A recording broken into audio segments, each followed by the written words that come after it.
का previous lecture था NMR spectroscopy का, उसमें हम लोगों ने एनएमआर स्पेक्ट्रोस्कोपी का एक ब्रीफ इंट्रोडक्शन पढ़ चुके हैं हम लोग, जिसमें हमने कोई भी कंपाउंड एनएमआर स्पेक्ट्रा किन कंडीशंस में शो करेगा, उसका इंस्ट्रूमेंटेशन और किसी भी एनएमआर स्पेक्ट्रा की स्टडी करते वक्त किन किन चीज़ों को हमें देखना होता है उनके बारे में एक ब्रीफ इंट्रोडक्शन पढ़ा था। आज जो हम एनएमआर स्पेक्ट्रा का फर्स्ट पैरामीटर पढ़ने वाले हैं वो है number of NMR signals. Means किसी भी कंपाउंड के एनएमआर स्पेक्ट्रा में हमें कितने एनएमआर सिग्नल मिलेंगे, ये हम कैसे फाइंड आउट करेंगे, इसका कैसे पता चलेगा, यही आज के लेक्चर में हमें डिस्कस करना है। तो जो कोई भी कंपाउंड है उसमें कितने नंबर ऑफ एनएमआर सिग्नल हमें मिलेंगे, ये डिपेंड करता है उस कंपाउंड में कितने टाइप के प्रोटॉन है, मीन्स टाइप्स ऑफ प्रोटॉन पे। और जो सिमिलर टाइप के प्रोटॉन होते हैं उन्हें हम बोलते हैं केमिकली इक्विवेलेंट या रासायनिक तुल्य प्रोटॉन। जो भी केमिकली इक्विवेलेंट प्रोटॉन होंगे वो सभी सेम एक ही एनएमआर सिग्नल शो करते हैं। ये जो केमिकली इक्विवेलेंट प्रोटॉन होते हैं इनका क्या होगा, इलेक्ट्रॉनिक एनवायरनमेंट सिमिलर होता है और ये सिमिलर मैग्नेटिक फील्ड को एब्जॉर्ब करते हैं, जिसके के कारण इनका एनएमआर सिग्नल भी हमें सेम ही प्राप्त होता है। तो केमिकल इक्विवेलेंट प्रोटॉन कैसे होते हैं, इनको कैसे फाइंड आउट करें, इसको यहाँ हम कुछ एग्जाम्पल्स द्वारा डिस्कस करते हैं। तो सबसे सिंपलेस्ट जो एग्जाम्पल आपका है वो है एथेन। आप यहाँ पे एथेन देखिए कि इसमें कितने प्रोटॉन हैं, आपको दिख रहा होगा इसमें टोटल नंबर ऑफ प्रोटॉन कितने 6 है। बट अभी हमने बताया कि आपको क्या देखना है, नंबर ऑफ सिग्नल निकालने के लिए टाइप्स ऑफ प्रोटॉन देखने हैं, नंबर ऑफ प्रोटॉन्स नहीं देखने हैं। कि यहाँ पे प्रोटॉन का नंबर तो कितना है 6 है, बट क्या वो 6 के 6 सिमिलर टाइप के या डिफरेंट टाइप के, इस पर डिपेंड करेगा कि हमें सिग्नल कितने मिलेंगे। तो देखिए कि जो आपके 6 प्रोटॉन है क्या उनका इलेक्ट्रॉनिक एनवायरनमेंट सेम है, तो उसको देखने के लिए आप इनकी बॉन्डिंग देखिए कि जो भी प्रोटॉन जुड़े हैं क्या उनकी बॉन्डिंग अदर एटम्स के साथ सिमिलर है या नहीं। अगर बॉन्डिंग का पैटर्न सिमिलर है तो उनका इलेक्ट्रॉनिक एनवायरनमेंट भी सिमिलर होगा। तो यहाँ पे देखिए कि यहाँ 2 कार्बन है और हर कार्बन से 3-3 हाइड्रोजन जुड़े हैं थे। तो वो एक कार्बन के हाइड्रोजन जो जुड़े हुए हैं, हाइड्रोजन आपस में केमिकली इक्विवेलेंट है या नहीं है। तो आप देखिए कि जो हाइड्रोजन एक कार्बन पे जुड़े हैं उसकी बॉन्डिंग का ट्रेंड क्या है कि उस कार्बन से 3 हाइड्रोजन जुड़े हैं और वो एक बॉन्ड किसके साथ बना रहा है, कार्बन के साथ। इसी तरह दूसरे मैथिल ग्रुप की बात करें तो उसमें भी सेम ट्रेंड है कि एक कार्बन से कितने हाइड्रोजन जुड़े हैं 3 और वो एक बॉन्ड बना रहा है अनदर कार्बन के साथ। तो इस तरह से इनका इलेक्ट्रॉनिक एनवायरनमेंट जो एथेन के दोनों मैथिल समूह हैं उनका क्या है, सेम है।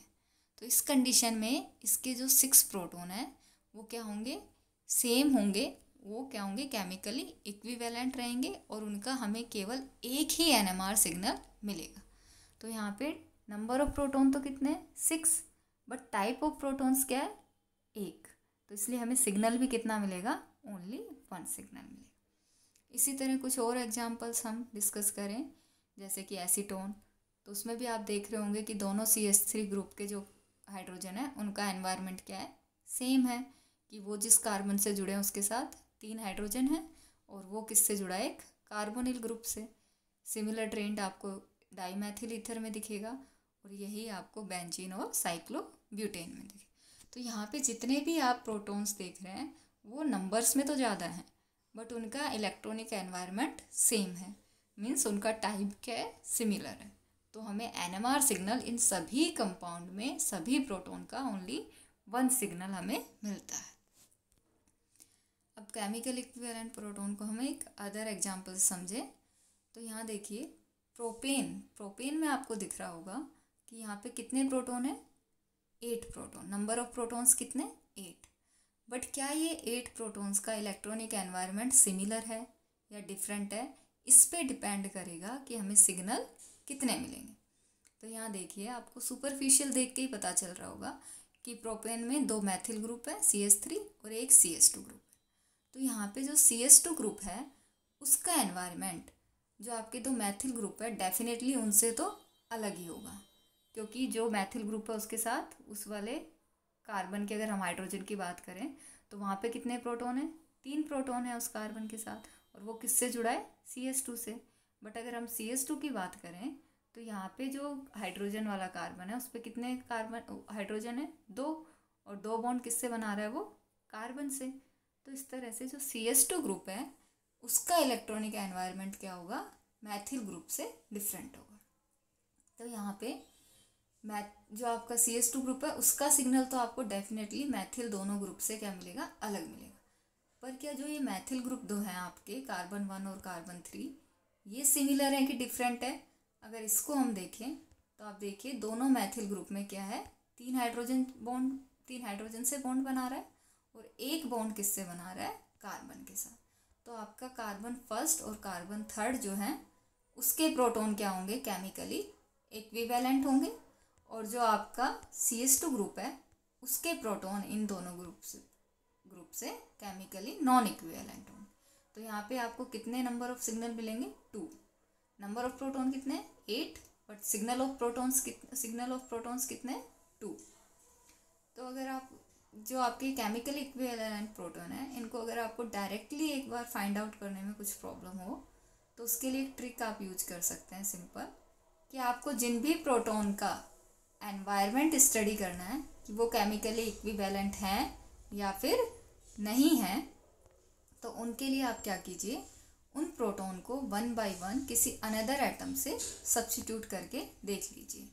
कि जैसे आपको HA और HB का देखना है कि वो आपस में केमिकल इक्विवेलेंट हैं या नहीं है, तो एक बार HA को किसी अदर एटम से, क्लोरीन, फ्लोरीन, किसी भी एटम से सब्स्टिट्यूट कीजिए और एक बार HB को कीजिए। तो उसके बाद जो आपको 2 कंपाउंड मिलेंगे उनको आप IUPAC नॉमेनक्लेचर उनका कर लीजिए। अगर दोनों कंपाउंड की ही कंडीशन में IUPAC नॉमेनक्लेचर सेम होगा तो वो कंपाउंड, वो दोनों प्रोटॉन क्या होंगे आपस में, केमिकली इक्विवेलेंट। और अगर IUPAC नेम आपको डिफरेंट मिलता है तो वो दोनों प्रोटॉन आपस में केमिकली इक्विवेलेंट नहीं होंगे। तो इसको हम प्रोपेन से ही करके देखें इस चीज़ को समझने की कोशिश। तो प्रोपेन में आप देखिए कार्बन 1 और कार्बन जो आपका 3 है उस पर कितने प्रोटॉन है आपके, 6 प्रोटॉन। तो उनमें से किसी भी एक प्रोटॉन को आप एक बार के लिए Cl से सब्स्टिट्यूट कर दीजिए, चाहे दोनों में से किसी भी CH3 को आप करके देख लीजिए। तो जब आप इसमें एक क्लोरीन से सब्स्टिट्यूट करते हैं तो जो कंपाउंड आपको मिल रहा है, नीचे आपको दिख रहा होगा स्क्रीन पे, उसका जब हम IUPAC नॉमेनक्लेचर करते हैं तो वो नेम आता है आपका 1-क्लोरोप्रोपेन। इसी तरह आप एक बार क्या कीजिए, जो आपका सेकंड नंबर कार्बन है CH2 उसके एक प्रोटॉन को Cl से सब्स्टिट्यूट कीजिए, और इस कंडीशन में जो IUPAC नेम आएगा वो होगा 2-क्लोरोप्रोपेन। तो आप देख रहे हैं दोनों ही कंडीशन में IUPAC नेम क्या मिल रहे हैं, हमें डिफरेंट मिल रहे हैं। मीन्स CH3 ग्रुप और CH2 ग्रुप के जो प्रोटॉन हैं वो केमिकली इक्विवेलेंट प्रोटॉन्स नहीं हैं, तो वो क्या देंगे आपको, डिफरेंट सिग्नल देंगे। तो एक ट्रिक है जिसको आप यूज करके केमिकल इक्विवेलेंट कोई प्रोटॉन है या नहीं है उसको आप फाइंड आउट कर सकते हैं। एक एग्जांपल और यहाँ पे आपका दिया गया है 2-मेथिल-1-प्रोपीन। तो इसमें आप देखिए आपको HA और HB जो कि एक ही कार्बन से जुड़े हुए 2 प्रोटॉन हैं उनको सब्स्टिट्यूट किया गया है, एक बार HA को और एक बार HB को क्लोरीन के द्वारा, और दोनों के IUPAC नेम आप देख रहे होंगे स्क्रीन पे कि क्या आ रहे हैं आपके, सिमिलर आ रहे हैं। तो जब IUPAC नेम सिमिलर है तो HA और HB प्रोटॉन क्या होंगे आपस में केमिकली इक्विवेलेंट और सिमिलर सिग्नल देंगे। अब यही चीज़ आप लोग एक बार HA के प्रोटॉन के साथ करके देखिए और एक बार CH3 के प्रोटॉन को करके साथ देखिए। तो जब आप ये CH3 के प्रोटॉन को एक को हटा के उसकी जगह क्लोरीन लगाएंगे तो आप देखेंगे कि उसका IUPAC नेम आपको क्या आएगा, डिफरेंट मिलेगा। IUPAC नॉमेनक्लेचर आई थिंक आप सभी को बहुत अच्छे से आता होगा क्योंकि आप BSc थर्ड ईयर के स्टूडेंट्स हैं, तो वो आप खुद करके देख सकते हैं।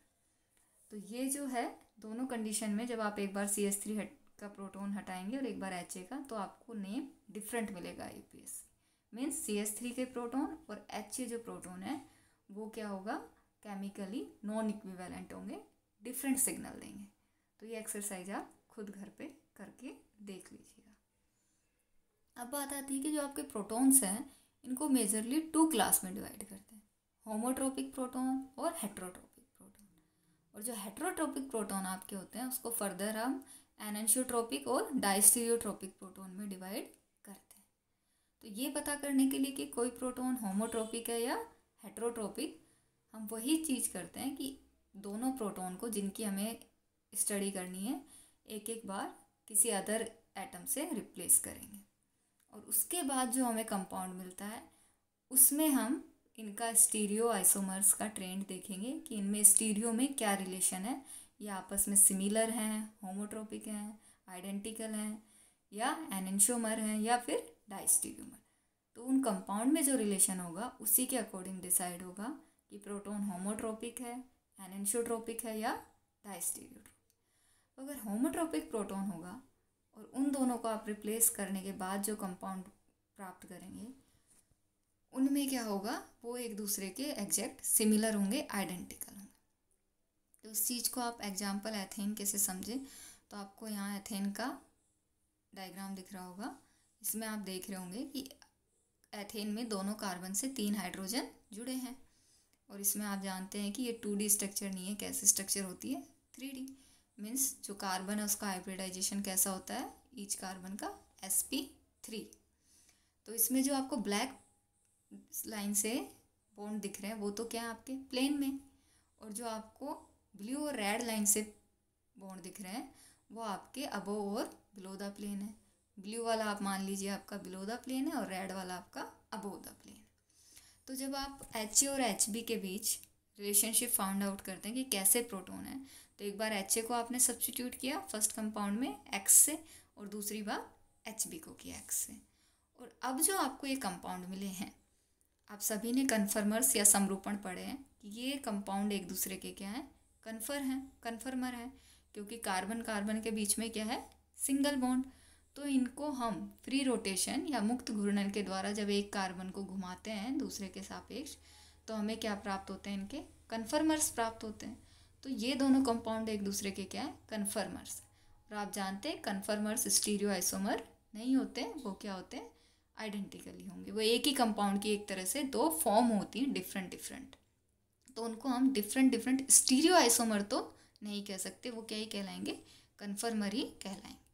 तो एक ही कंपाउंड की 2 फॉर्म है। तो ये जो प्रोटॉन है HA और HB, ये कैसे प्रोटॉन होंगे, आपके होमोट्रोपिक प्रोटॉन होंगे। और जो होमोट्रोपिक प्रोटॉन होते हैं वो सिमिलर NMR सिग्नल शो करते हैं।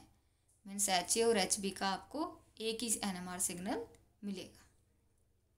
इसी तरह जो एनेंशियोट्रोपिक प्रोटॉन होंगे उनमें भी आप वही कीजिए कि जिन प्रोटॉन का रिलेशनशिप फाउंड करना है उनको क्या कीजिए, आप रिप्लेस कीजिए, और जो आपको कंपाउंड उसके बाद मिलता है उसकी स्टडी कीजिए। तो अगर एनेंशियोट्रोपिक प्रोटॉन होंगे तो जो आपको कंपाउंड मिलेगा वो क्या मिलेंगे, एक दूसरे के मिरर इमेज मिलेंगे, और वो एक दूसरे पे सुपर इम्पोजेबल नहीं होंगे। तो ऐसे प्रोटॉन क्या कहेंगे, एनेंशियोट्रोपिक प्रोटॉन। इसी तरह अगर आप डायस्टीरियोट्रोपिक प्रोटॉन की स्टडी करें तो डायस्टीरियोट्रोपिक प्रोटॉन का क्या होगा कि उसमें जो कंपाउंड आपको रिप्लेसमेंट के बाद मिलेंगे वो एक दूसरे के क्या होंगे, डायस्टीरियोमर्स। मीन्स वो एक दूसरे के मिरर इमेज नहीं होंगे। तो ऐसे प्रोटॉन कहलाएंगे डायस्टीरियोट्रोपिक प्रोटॉन।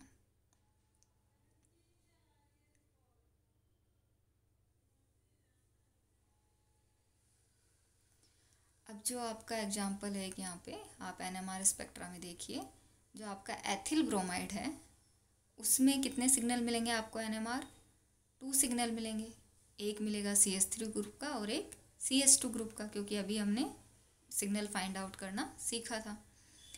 तो जो यहाँ पे आपको नीचे दिख रहा होगा सिग्नल्स, इसमें जो आपको 0 पे सिग्नल दिख रहा है वो कंपाउंड का सिग्नल नहीं है, वो तो किसका है, TMS का सिग्नल है। तो TMS क्या होता है, उसका सिग्नल कैसे आता है, ये सब हम आगे जब केमिकल शिफ्ट्स पढ़ेंगे तब हम उसमें डिस्कस करेंगे। तो आप अभी ये समझ लीजिए कि 0 पे जो सिग्नल आ रहा है वो कंपाउंड का सिग्नल नहीं है। यहाँ पे आपको कंपाउंड के ओनली 2 सिग्नल्स मिल रहे हैं, एक 1 के अप्रोक्सीमेट और दूसरा आपका 4 के अप्रोक्सीमेट। तो यहाँ पे जो आपको 2 सिग्नल मिल रहे हैं इसमें आप देखिए हर सिग्नल, फर्स्ट जो सिग्नल है वो आपको 3 लाइन्स में डिवाइड दिख रहा होगा और सेकेंड आपको 4 लाइन्स में डिवाइड दिख रहा है। बट ये सिग्नल क्या है, सिग्नल एक ही है, 4 डिवाइड ज़रूर है, स्प्लिट ज़रूर है, बट वो सिग्नल एक है। तो यहाँ पे आपको 2 NMR सिग्नल मिलेंगे एथिल ब्रोमाइड के, और उनकी स्प्लिटिंग जो है वो कैसे होती है वो हम फर्दर आगे के लेक्चर्स में डिस्कस करेंगे। इसी तरह आप जब ट्यूब्यूटेनॉन का NMR स्पेक्ट्रा की स्टडी करते हैं तो यहाँ पे आपको कितने सिग्नल मिलेंगे? 3 सिग्नल्स, क्योंकि CS2 का तो आपको डिफरेंट मिलेगा, बट यहाँ पे जो CS3 ग्रुप है वो भी आपको डिफरेंट सिग्नल देंगे, क्योंकि जो A पे प्रेजेंट है CS3 ग्रुप वो किससे जुड़ा है? CS2 से बॉन्ड बना रहा है, और जो C वाला CS3 ग्रुप है वो किससे जुड़ा है? कार्बोनिल ग्रुप से। मतलब इन दोनों CS3 ग्रुप का इलेक्ट्रॉनिक एनवायरनमेंट डिफरेंट हो गया, तो इनके प्रोटॉन का भी इलेक्ट्रॉनिक एनवायरनमेंट क्या हो जाएगा? डिफरेंट, और ये डिफरेंट NMR सिग्नल शो करेंगे। तो यहाँ पे आपको 3 सिग्नल दिख रहे होंगे, 0 को छोड़ दीजिए, 1 के अप्रोक्सीमेट, 2 पे, और एक 2 और 3 के बीच में, और इनकी स्प्लिटिंग को आगे हम डिस्कस कर लें। तो ये आपका था NMR सिग्नल कितने किसी कंपाउंड में मिलेंगे, हम उनको कैसे पता कर सकते हैं। तो इसके लिए आपका जो बेस्ट पॉसिबल वे था ऑनलाइन टीचिंग में वो हमने आपको एक्सप्लेन करने का ट्राई किया है। तो आप इस चीज़ को आगे फर्दर प्रैक्टिस कीजिएगा, क्योंकि जब तक आप इसको प्रैक्टिस नहीं करेंगे खुद से, तब तक आप कितना ही बुक में पढ़ लीजिए, कितना ही कहीं पढ़ लीजिए, आप इस चीज़ को ढंग से नहीं कर पाएंगे कि कितने NMR सिग्नल आपको मिलेंगे। तो ये सब प्रैक्टिस का गेम है, आप जितनी ज़्यादा प्रैक्टिस करेंगे उतनी ही आपकी इस चीज़ पे कमांड होती जाएगी। तो आप प्रैक्टिस कर सकते हैं, बुक्स में आपके बहुत से एग्जांपल दिए हुए हैं, आप किसी भी ऑर्गेनिक कंपाउंड को उठाइए जिसमें प्रोटॉन हो और फाइंड आउट कीजिए कि उसमें कितने सिग्नल हमें मिल सकते हैं।